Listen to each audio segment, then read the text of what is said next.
মূর্ছনা। নমস্কার, আমি দর্শনা। আচ্ছা, ছেলেবেলাকে যদি একটা গল্পের মধ্যে আর কি লেখা যায়, তাহলে নিশ্চয়ই সেখানে ধরা পড়বে সুকুমার রায়। হ্যাঁ, আর তার লেখা একটু মজা, একটু হাসি আর কল্পনার ইয়াব্বর একটা জগৎ। আজ আমরা দুই বোন মিলে সেই কল্পনার জগতের ছোট্ট একটা দরজা খুলতে চলেছি।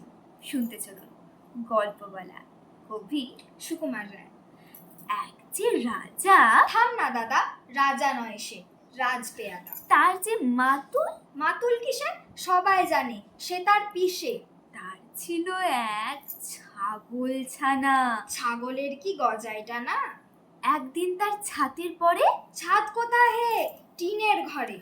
বাগানের এক উড়ে মালি, মালি নয় তো, মেহের আলী। মনের সাধে গাইছে বেহাগ। বেহাগ তো নয়, বসন্তরা। থাও না বাপু ঘেঁচাঘেঁচি। আচ্ছা বলো, চুপ করেছি। এমন সময় বিছনা ছেড়ে হঠাৎ মামা আসছে তেরে। ধরলে সেটা ঝুটির গোড়া। কোথায় জুটি? টাক যে ভরা। হোক না টেকু, তোর তাতে কি? লক্ষ্মী ছাড়া মুখ ঢেকি ধরবো ঠেসে টুটির পরে, পিটবো তোমার মুন্ডু ধরে। কথার উপর কেবল কথা। এখন বাপু পালাও কোথা? ধন্যবাদ।